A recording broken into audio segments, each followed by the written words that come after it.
Hello everyone, my name's Brody, and on today's episode of Brody's Learning Adventure, we'll be learning about regional differences. As the populations of the 13 colonies increased from immigration and high birth rates, the differences between them became more prominent. Vast distances and poor communication also led to differences. They developed individual cultures as well as a shared American culture. The main differences between the colonies hung on pegs. The P stands for population, E stands for economy, G stands for government, and S stands for slavery. Let me show you something. The blue part is the northern part, the yellow part's the backcountry, the green part's the middle, and the orange part is the southern. Sort of like that part there. Southern identity. Plantations. The South had a lot of plantations that grew cash crops, including tobacco, indigo, and rice. Each plantation was like its own town, and people lived far apart. There was almost no manufacturing for other businesses. Tidewater aristocracy. Because plantations were large and few, a small number of wealthy people lived in the South. A tiny percentage of the people controlled almost all the money and power. The wealthiest planters lived along the Tidewater section of Virginia, which had good soil and navigable rivers, and shipped tobacco and other crops to England. Dependence on slavery. Even though only a small percentage of the citizens owned slaves, the agricultural economy depended on slavery. Population imbalance. There were many more slaves than slave owners. Slaveholders lived in fear of rebellion. This fear caused local governments to make slave codes even stricter. Elected representative assemblies. Starting with the House of Burgesses, most local government was in the form of assemblies. Often these assemblies were bicameral. Bicameral is a legislature having two houses, with one house elected by the people and the other appointed by a royal governor.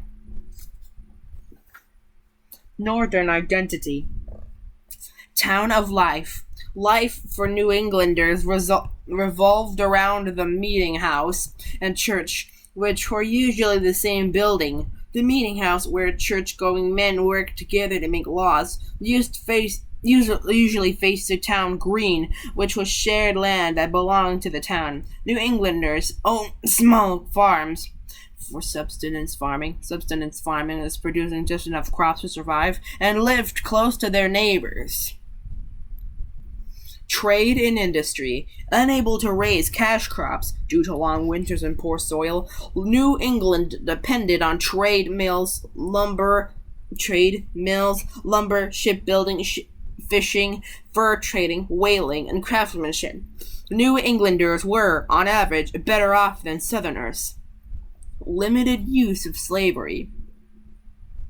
With no large plantations, there were few slaves. However, northern merchants did engage in the slave trade and profited from it. Puritan values. New Englanders adopted the Puritan values of hard work, modesty, and education. Massachusetts mandated schools in any town for more than 50 households. Mandate means to require, usually by law. Puritan values did not usually include tolerance of religious differences. Middle colony identity. The middle colonies linked the northern and southern cultures. Mixed agriculture and industry. The middle colonies grew some cash crops, especially grain, as well as fruits and vegetables. They developed industries such as ironworking and forestry. Trade was made easier by access to Philadelphia and New York City, the largest ports in the colonies and the centers of shipping.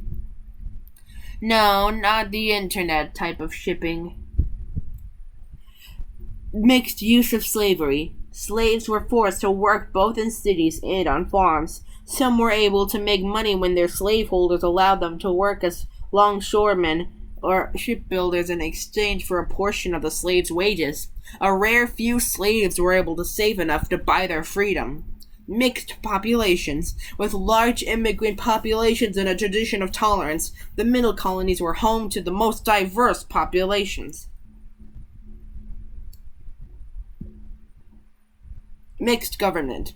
The middle colonies used a combination of assemblies, town meetings, and royal government.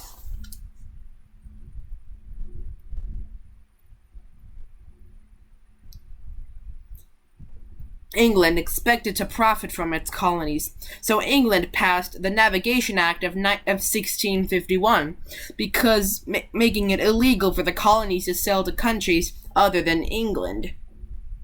Use ships other than English ships, or go through ports other than English ports. The colonists soon saw that the acts limited their wealth by cutting back free trade. Many resorted to smuggling, conducting illegal trade. Backcountry identity. The backcountry, or the western frontier, stretched along the Appalachian Mountains from the far north to the far south, and was populated by recent immigrants and former indentured servants, although it wasn't very far west, and had a Wild West atmosphere. Few people had large farms or owned slaves. New and unique American identity.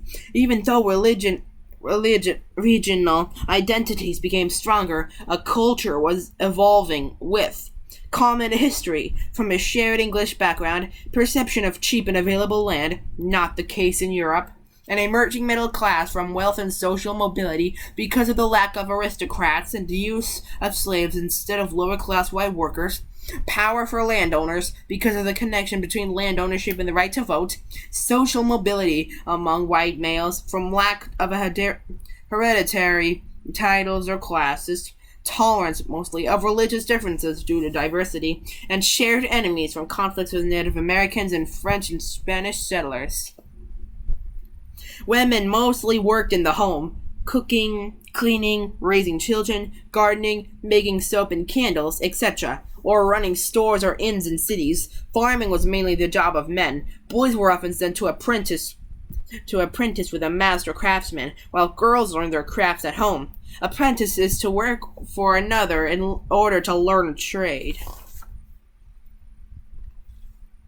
The English Bill of Rights. This is where it gets interesting. Changes in England meant changes in the colonies. In 1685, James II became king. He wanted more control. He made the northern colonies the Dominion of New England, a royal colony with very limited self-government. People on both sides of the Atlantic were unhappy with him. After 3 years, Parliament ousted him. His daughter and son-in-law, Mary and William of Orange, invaded and took over in the Glorious Revolution. Called that because it took place without bloodshed. Parliament is the legislative body of Great Britain.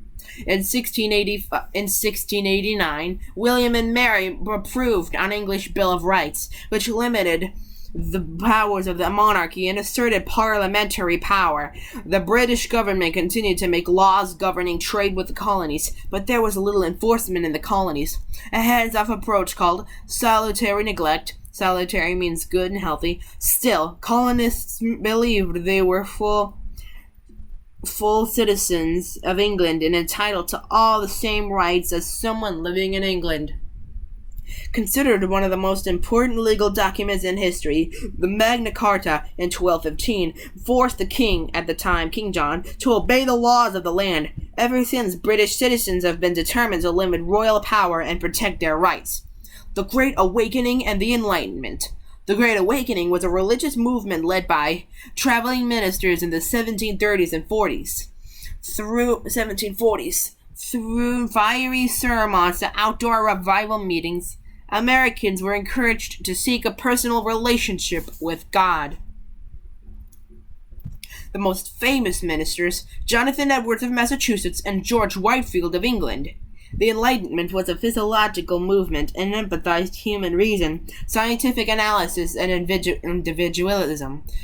individualism and apply the laws of nature to politics and society. Led in England by such philosophers as John Locke, it held that a social contract ensured citizens' right in exchange for obedience to the government. The Enlightenment influenced Benjamin Franklin, Thomas Jefferson, and most of the founding fathers. The Great Awakening and the Enlightenment prompted Americans to debate political, societal, and religious questions. Both put forth the idea that there was equality, whether in the eyes of God or the eyes of justice, among all individuals. The New York Weekly Journal, containing the free shift advices, foreign and domestic. Freedom of the press. John Peter Zingle, publisher of the New York Weekly Journal, was charged with libel in 1735. Libel is a printed statement that defames or misrepresents after printing negative statements about the governor. Since the governor was an appointee of the king and was illegal to speak negatively about the king, Zinger was put on trial. His lawyers, Andrew Hamilton and William Smith, urged the jury to determine whether or not Zinger spoke the truth and convinced them that people had the right to do so. It was the beginning of freedom of the press. Here's a quiz to see if you've been paying attention. Did most people in the South own slaves? Where was the center of town life in New England? What valuables are emblematic of the Puritans? Why was there a successful middle class in North America? Why were the colonists guaranteed the rights promised by the English Bill of Rights? What is salutary neglect? What did the Great Awakening and the Enlightenment have in common? Pause the video now to think of the answers for yourself. On with the answers. 1. No. 2. The meeting house and church near the green. 3. Hard work, modesty, and education. 4. There were no aristocrats, wealth was easier to acquire, and slaves did the work of lower-class white workers. 5. They considered themselves citizens of England. 6. A hands-off approach to government that benefits the people. And 7. They both advocated equality and encouraged debate. Be sure to like, comment, subscribe, and hit the notification bell so that way you won't miss any of my new episodes. This is Brody, signing out.